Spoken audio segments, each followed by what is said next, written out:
Hello friends, ચા બને એ પહેલાં જ તૈયાર થઈ જતો ફક્ત 2 ઇન્ગ્રેડિયન્ટ્સથી આ નાસ્તો તમે એક વખત ઘરે બનાવી લેશો ને તો નાનાઓની સાથે મોટાઓ પણ પ્લેટ ભરી ભરીને ખાશે. અને હા, તમે એક વખત આ નાસ્તો બનાવશો એટલે સમોસા, કચોરી, પકોડા પણ ભૂલી જશો. તો ન તો આમાં આપણે મેંદાનો ઉપયોગ કરવાનો છે, ના ઘઉંના લોટનો ઉપયોગ કરવાનો છે, ના બાફવું, ના પીસવું, ના પલાળવું. ફક્ત 5 મિનિટમાં આ નાસ્તો બનીને તૈયાર થઈ જાય છે મિત્રો. તો ચાલો રેસીપી બનાવવાનું શરૂ કરીએ. તો સૌથી પહેલાં નાસ્તો બનાવવા માટે અહીંયા આપણે એક મોટું મિક્સિંગ બાઉલ લેશું અને ત્યાર પછી આપણે એની અંદર મેઝરમેન્ટથી જોઈએ તો 1 કપ ભરીને સૂજી ઉમેરી દેવાનો છે. અને ત્યાર પછી અહીંયા ફરી વખત આપણે એ જ કપ લેશું અને પાણીથી ભરી દેશું. અને પાણી આપણે સૂજી સાથે મિક્સ કરી દેશું. અને એક વખત આપણે પ્રોપર હલાવી અને મિક્સ કરી લેશું. તો સૂજી આપણો પલળે અને આ રીતનું મિશ્રણ થાય એ રીતે આપણે પાણી ઉમેરવાનું રહેશે.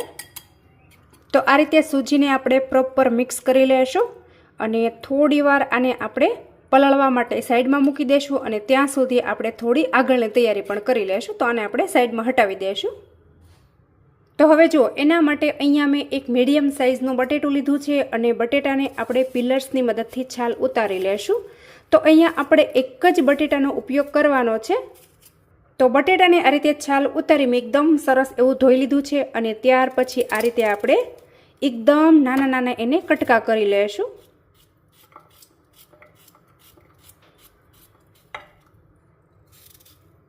તો જો અહીંયા તમે ગમે તેવા રફલી ટુકડા કરી શકો છો, પણ જેટલા નાના ટુકડા કરશો એટલી તમારી બટેટાની પેસ્ટ સરસ એવી બનીને રેડી થશે.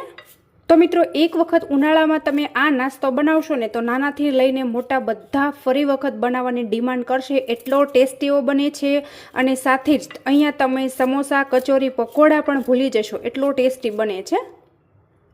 અને હા, તમે એક વખત ઘરે બનાવશો ને તો બજારમાંથી તો તમે ક્યારેય પણ નહીં લાવો. તો અહીંયા જુઓ, બટેટાના આ રીતે મેં નાના નાના ટુકડા કરી લીધા છે અને એકદમ સરસ એવા ધોઈ લીધા છે. અને ત્યાર પછી અહીંયા આપણે એક મિક્સરનું જાર લેશું અને એની અંદર બટેટાના ટુકડાને આપણે ટ્રાન્સફર કરી દઈશું. અને ત્યાર પછી અહીંયા મેં 2 મરચાં અને 3 થી 4 લસણની કળીઓ લીધેલી છે. તો એ પણ આપણે બટેટા સાથે મિક્સ કરી દઈશું. અને ત્યાર પછી અહીંયા મેં લીલી કોથમરીની જગ્યાએ થોડા સૂકા ધાણા લીધેલા છે. તો એ પણ આપણે ઉમેરી દઈશું. અને હવે આપણે થોડું પાણી ઉમેરી દઈશું. ઢાંકણ ઢાંકી આપણે પ્રોપર પેસ્ટ બનાવી લેશું. તો અહીંયા તમે જોઈ શકો છો કે મેં એકદમ મસ્ત મજાની પેસ્ટ બનાવી અને રેડી કરી લીધેલી છે. જો આ રીતની અત્યારે તમને પેસ્ટ દેખાતી હશે. અને ત્યાર પછી અહીંયા આપણે સૂજીનું બનાવેલું બેટર લેશું અને એની અંદર આ પેસ્ટને આપણે ઉમેરી દઈશું. અને હવે જુઓ, ત્યાર પછી આ બંને વસ્તુને આપણે પ્રોપર મિક્સ કરી દેવાનું છે.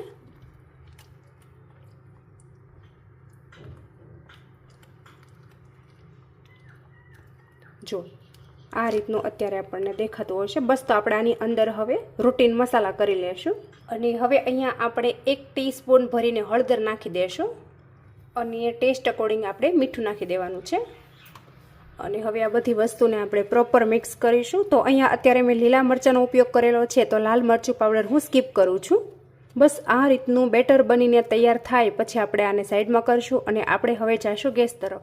અને હવે ત્યાર પછી અહીંયા આપણે બનેલો બેટર છે એ આ ગરમ કઢાઈની અંદર ઉમેરી દઈશું. અને આ કઢાઈ છે મેં ગેસ ઉપર ગરમ થવા માટે ઓલરેડી રાખી દીધેલી છે.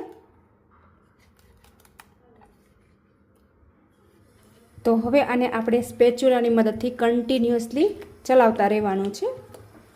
તો લગભગ 5-1 મિનિટ આ બેટરને તમે ગરમ કરશો એટલે પ્રોપર થીક થઈ જશે. તો મિત્રો, વિડીયો તમે પૂરેપૂરો અને પ્રોપર જોશો ને એટલે તમને ઓટોમેટિક ખ્યાલ આવશે કે આજે આપણે કયો નાસ્તો બનાવીને તૈયાર કર્યો છે. ફટાફટ બની જાય છે. અને જો તમને આ રેસીપી સારી લાગી તો તમે પણ તમારા ઘરે આ નાસ્તો ચોક્કસથી ટ્રાય કરી અને બાળકો અને મોટાને ખવડાવજો.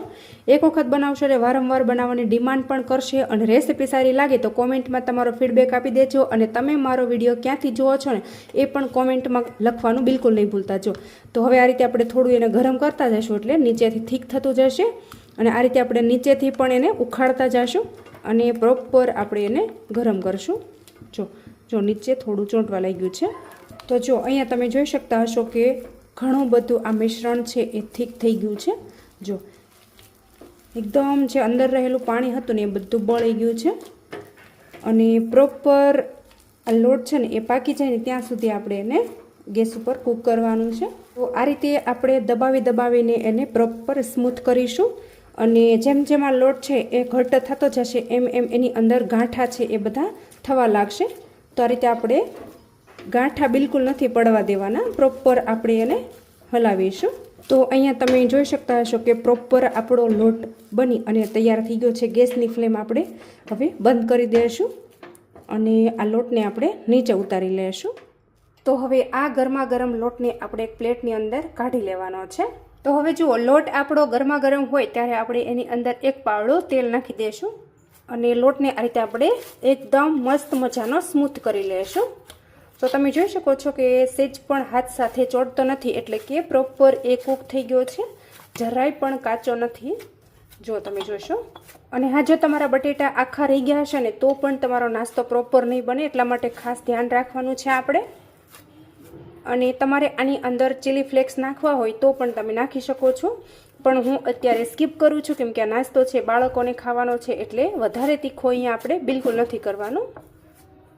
અને હવે ત્યાર પછી આપણે આ રીતે નાના નાના લુવા તોડી લેશું અને આ રીતે આપણે બંને હથેળી વચ્ચે રાખી અને આ રીતે સૌથી પહેલાં મુઠ્ઠીમાં પ્રેસ કરીશું, એટલે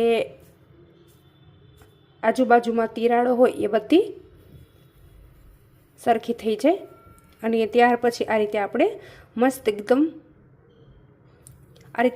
મસ્ત મજાનો આપણે બોલ બનાવીશું. અને જો આ રીતે આપણે નોર્મલ થોડું એવું પ્રેસ કરવાનું છે અને આ રીતનું આપણે બટન જેવું બનાવીને રેડી કરીશું. જો તો હવે આ રીતે આપણે આ બધા લોટમાંથી આવા બટન બનાવી અને રેડી કરી લઈશું. તો અહીંયા જો આપણે જે લોટ હતો એમાંથી આ રીતના મેં બધા બટન બનાવી અને રેડી કરી લીધા છે. જો કેટલા મસ્ત મજાના સ્મૂથ એવા બનીને તૈયાર થયા છે. તો બસ આને આપણે સાઈડમાં કરી દઈશું અને હવે આપણે આગળની પ્રિપરેશન કરશું. ને હવે જુઓ, ત્યાર પછી અહીંયા એક બાઉલની અંદર મેં ઝીણી જે બ્રાઉન સેવ આવે છે એ લીધેલી છે. તો એને આપણે એકદમ સરસ એવી નાની નાની ભૂકો કરી લઈશું. તો અહીંયા જુઓ, સેવનો મેં એકદમ સરસ એવો ભૂકો કરી લીધો છે અને ત્યાર પછી અહીંયા આપણે 1 ચમચી જેટલા ચીલી ફ્લેક્સ નાખી દઈશું. અને ત્યાર પછી અહીંયા મેં 1 ટીસ્પૂન જેટલો ચોખાનો લોટ લીધેલો છે. તમારી પાસે ચોખાનો લોટ અવેલેબલ ન હોય તો કોર્નફ્લોર અથવા મેંદાનો ઉપયોગ પણ કરી શકો છો. અને ત્યાર પછી અહીંયા મેં 1 ચમચી જેટલા કાળા તલ લીધા છે, તો એ પણ આપણે ઉમેરી દઈશું. અને હવે આપણે થોડું થોડું પાણી મિક્સ કરશું અને એકદમ મસ્ત મજાની આપણે સ્લરી બનાવશું. તો સ્લરી આપણે પતલી બનાવીશું, બહુ જાડી બિલકુલ નથી કરવાની. હજી આપણે પાણી નાખીશું, થોડું પાણી આપણે એડ કરી દઈશું અને સ્લરી આપણે પતલી પાડી લઈશું. અને આ રીતે આપણે એક બટન લેશું અને સ્લરીની અંદર આપણે આ રીતે ડુબાડી દઈશું. તો જોઈ શકો છો તમે કે આ રીતનો કંઈક કોટ થાય છે. જો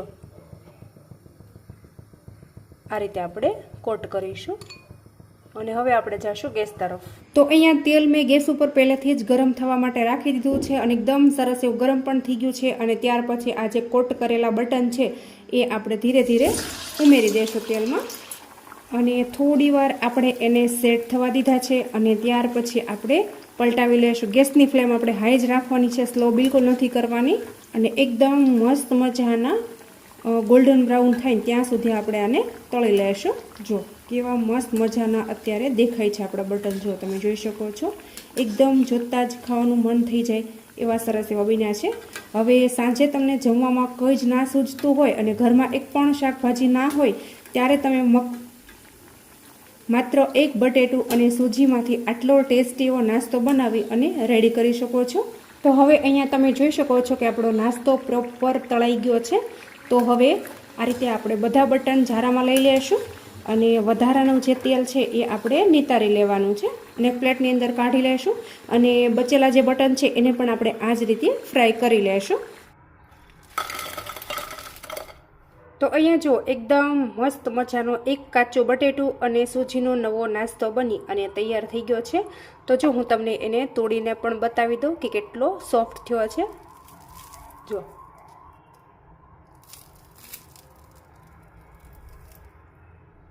તો જુઓ મિત્રો, એકદમ મસ્ત મજાનો નાસ્તો બની અને તૈયાર થઈ ગયો છે. તો આ રેસીપી તમને કેવી લાગી છે એ કોમેન્ટમાં તમારો ફીડબેક જરૂરથી આપી દેજો.